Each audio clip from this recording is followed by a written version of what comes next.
ал киши болбойт. Адам ол 5 жашар, 3 жашар кыздарды зорлуктагандар, алар киши болобу? Киши болбойт. Алар эч качан киши болбойт. Алардын психикасы бузулган.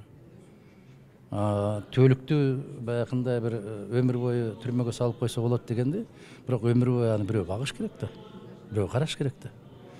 Ошондуктан адилеттүү сот системасы жок, өлүм жазасын киргизбешибиз керек деген сыяктуу кооптонуулар бар. Алар мыйзам ченемдүү. Бирок биздин соттордун баары жегиштер, ичкичтер ошон үчүн өлүм жазасын киргизбешибиз керек деген позициянын өзү да туура эмес. Киргизиши керек, болушу керек. Адам, айрыкча биздин коом Кудайдан да коркпой калбадыбы азыр. Президенттин болобу, сотуң болобу, ошону бере албайсыңар деп атканым ушунда да мен бекер кыйнабай калат экенмин. Баары эле азыр бийлигиң да Кудайдан да коркпойт, мыйзамдан да коркпойт, конституциядан да коркпойт. Акыры бир нерсе болуу керек го, айланайын, токтош керек го эми. Ушундай. Адахмыр мырза, айтсаңыз негизи эле мындай чуулуу окуядан кийин өзүңүздүн жакындарыңызга, эже сиңдилериңизге, карындаштарыңызга болгон кооптонуу күчөдүбү? Жок, бизде өзү негизи ушундай да, бир сууга чөгүп кеткен болсо эле баары ызылдап сууга чөккөн баарын дарыяларды текшерип калышат. Адам бир үй күйүп кеткен болсо баардык өртөөчү күчтөр текшерип калышат. Жок, айланайын, бул 365 күн сак болушуң керек.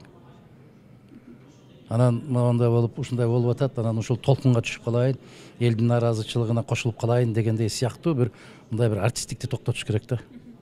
Бул күнүмдүк коопсуздук болуш керек. 365 күн бою коопсуздук. Өрт коопсуздугу, суу коопсуздугу, жол коопсуздугу, адам коопсуздугу деген маселелер болуш керек. Анан мен көпчүлүк учурда айтам го, тилекке каршы биздин кайгыбыз дагы 2 саат, кубанычыбыз дагы 2 саат. 2 күн ызылдайт дагы, анан кийин болду, токтоп туруп калат. Болбогондой да. Кийинки окуяга чейин тыптынч. Андай болбош керек. Бизде мындай бир туруктуу мамиле жасаш керек. Адам болуш керек. Адам болуш керек. Мен азыр көрдүңүздөр, көрбөдүңүздөрбү айтып атпайбымы? Биринен арты бири чыгып эле айтып атпайбы, момундай болду, момундай. Макул болду. Сен эмне кыласың? Сен депутатсың. Сенин милдетиң эмне?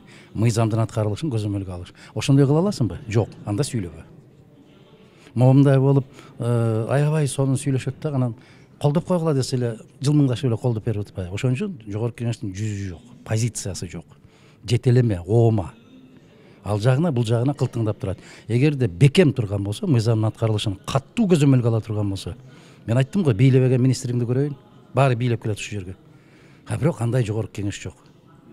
Омурткасы бош да.